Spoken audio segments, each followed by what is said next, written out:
Sir कटाए हमारे बाप दादाओं ने, तब इतिहास लिखा गया है। मेरा कोई ऐसे ही कोई मंतव्य नहीं था। तेरी उम्र के हिसाब से तेरा जो वक्तव्य है वो घृणित है, जहर भरा हुआ है ऐसे व्यक्ति के। अखिलेश यादव को बोलना चाह रहा हूं, जल्द तुम माफी मांगो, क्योंकि इसका जिम्मेदार खुद अखिलेश यादव है, जिसने बाकायदा उसका समर्थन किया है। पूरे देश के राजाओं को एक करके बाबर के खिलाफ, तोप के खिलाफ तलवार से युद्ध लड़ने वाले राणा सांगा, और कोई बोलता है कि वो गद्दार थे। राणा सांगा वो जो इब्राहिम लोदी को 2-2, 3-3 बार हराने वाले, राणा सांगा वो जो बाबर को नाको चंदी चबाने वाले। जीभ काट लेनी चाहिए ऐसे व्यक्ति की, मुंह काला करके जूते की माला पहना के घुमाना चाहिए इस व्यक्ति को। देखो करणी सेना का कैसा रुख रहता है पूरा देश जानता है। हम लोग ईंट का जवाब पत्थर से देना जानते हैं। अगर कोई आदमी घृणा पे उतर के आए, नीचता पे उतर के आए, तो उसको उसी स्तर पे जवाब देने की औकात हम में है। सर कटाए हमारे बाप दादाओं ने, तब इतिहास लिखा गया है। राणा सांगा वो जो इब्राहिम लोदी को 2-2, 3-3 बार हराने वाले, राणा सांगा वो जो बाबर को नाको चंदी चबाने वाले, और पूरे देश के राजाओं को एक करके बाबर के खिलाफ, तोप के खिलाफ तलवार से युद्ध लड़ने वाले राणा सांगा, और कोई बोलता है कि वो गद्दार थे। जीभ काट लेनी चाहिए ऐसे व्यक्ति की, मुंह काला करके जूते की माला पहना के घुमाना चाहिए इस व्यक्ति को। और खुद बोल रहा है कि मैं 70 साल का होने गया, मेरा कोई ऐसे ही कोई मंतव्य नहीं था। तेरी उम्र के हिसाब से तेरा जो वक्तव्य है वो घृणित है। तूने तेरी उम्र में क्या सीखा हमें नहीं मालूम, पर तूने कुछ सीखा नहीं है ऐसे व्यक्ति ने। जहर भरा हुआ है ऐसे व्यक्ति के। अखिलेश यादव को बोलना चाह रहा हूं, जल्द तुम माफी मांगो, क्योंकि इसका जिम्मेदार खुद अखिलेश यादव है, जिसने बाकायदा उसका समर्थन किया है।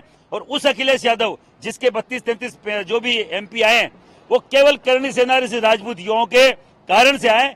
एक पुरुषोत्तम रूपाला ने राजपूत महिलाओं पे गलत बोला था, जिसके कारण से हमने पूरे देश में विरोध किया, और उसी की ये पैदाइश ये अखिलेश यादव के 32-33 एमपीज है और राज्यसभा सांसद है। नहीं तो इनकी औकात नहीं थी। अब की बार लोकसभा का मुंह देख लेते हैं लोग, नहीं थी औकात, ये हमने बनाई। और ये बाकायदा हम वापस इसको, जो हमने गलती करी, इसको बाकायदा इसको वापस से सुधारेंगे।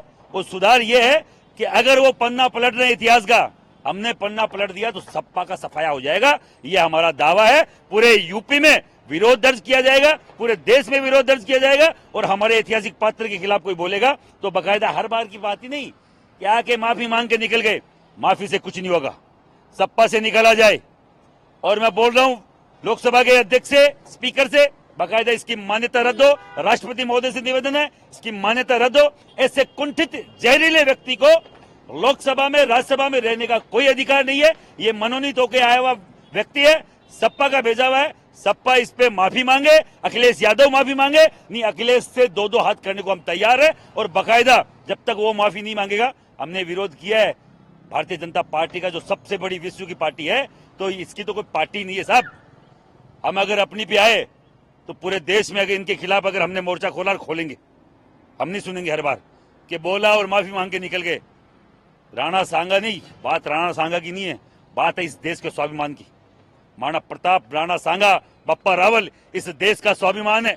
और स्वाभिमान के ऊपर आंच आएगी, हम लोग रिएक्ट करेंगे। और जो हमसे बन पड़ेगा, ऐसे लोगों के चाहे थप्पड़ मारनी पड़े, और चाहे लठ मारने पड़े, और चाहे जीभ निकालनी पड़े, हम लोग हर स्तर पर जाने को तैयार है। मुकदमा हो जाए, कोई दिक्कत नहीं, संविधान के हिसाब से सब कुछ है। जब उनको कोई अधिकार नहीं है तो हमें वो अधिकार प्राप्त है। जब वो गाली निकालेंगे तो उसका जवाब हम देंगे।